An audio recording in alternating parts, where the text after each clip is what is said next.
Hello my brush lads, lasses, and everybody in between. My name is Tyler, and today we have a fun and budget-friendly new deck tech for you featuring titans of the fantasy genre, knights and dragons.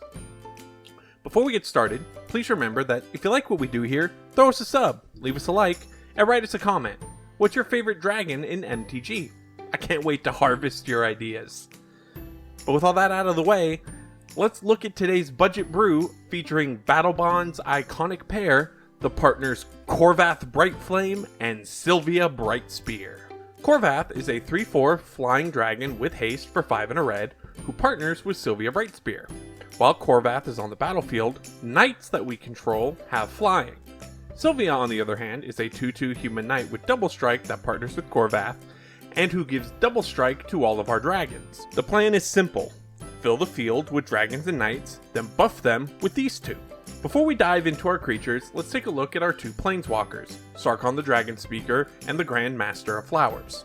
The Grand Master comes with the ability to stop creatures that don't have first strike, double strike, or vigilance from attacking or blocking for a turn, as well as another ability that frankly does not matter. However, if he manages to get up to 7 loyalty, he becomes an indestructible dragon god creature, which wears Sylvia's double strike very nicely. Our Sarkhan is a 4 loyalty walker that can either become a 4/4 flying indestructible haste dragon, hit a creature for 4 damage, or ultimate to give us an emblem that draws us 2 extra cards on our draw step for the cost of discarding our hand on our end step. As to be expected, our creature base is divided between dragons and knights. For our dragons, we have things like Adult Gold Dragon, Alabaster Dragon, Ancient Hellkite, Forge Stoker Dragon, Lava Field Overlord, Rapacious Dragon, and Wardscale Dragon as our lower end, not as exciting, giant flying lizards. For when we want our dragons to have a bit more punch, we have Demanding Dragon, Furnished Dragon,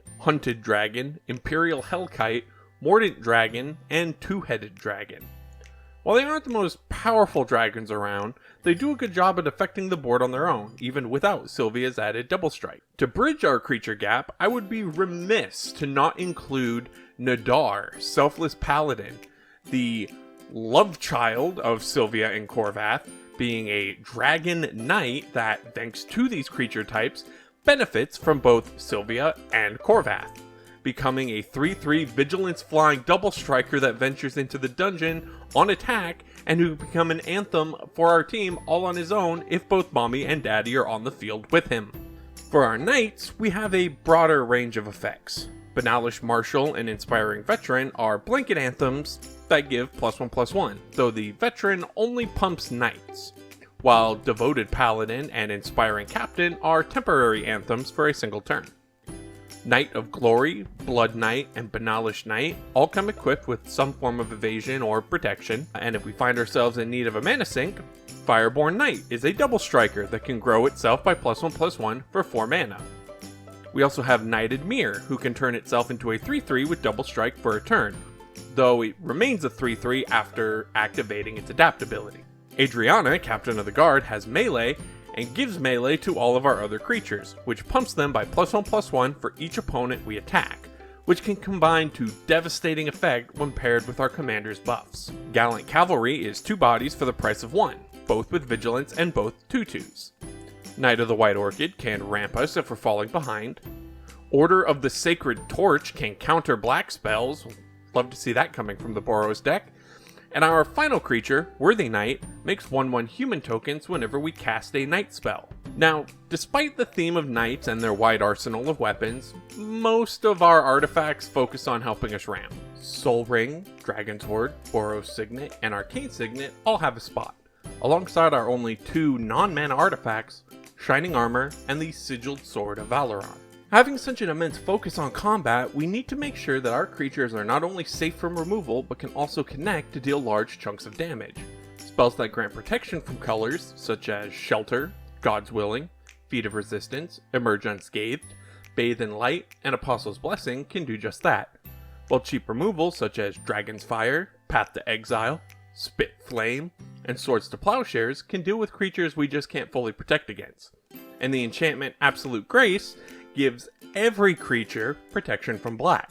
We pack Sarkon's Triumph to tutor up any dragon from our deck at instant speed, as well as cards like Gideon's Phalanx, Waylay, Allied Reinforcements, Call the Cavalry, and Night Watch to generate Night tokens, though it is worth noting that the tokens from Waylay exile at the end of the turn. Some of our enchantments also generate tokens for us, such as Knightly Valor, History of Benalia, and Dragon Roost. While not technically an Anthem, Citadel Siege can slowly grow our team if we choose Khans, or it can be used to tap down creatures if we choose dragons. Crucible of Fire, on the other hand, is an Anthem, giving all of our dragons a mighty +3/+3. Favor of the Mighty is a fun way to keep our big creatures safe, since it grants protection from all colors to the creatures with the highest mana values, something dragons tend to already have. Our final non-land card is Outpost Siege, which offers us a choice of two modes, either a free card that we can use until the end of turn, or by hitting any target for 1 when any creature of ours leaves the battlefield. Our mana base is fairly simple since we're staying budget friendly.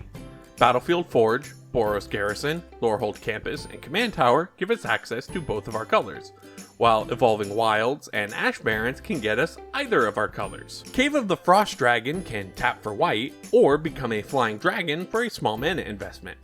Both Crucible and Haven of the Spirit Dragon help us with colored mana for our dragons, and we top things off with 18 basic plains and 11 basic mountains. I hope you enjoyed my take on this fun pair with these iconic creature types.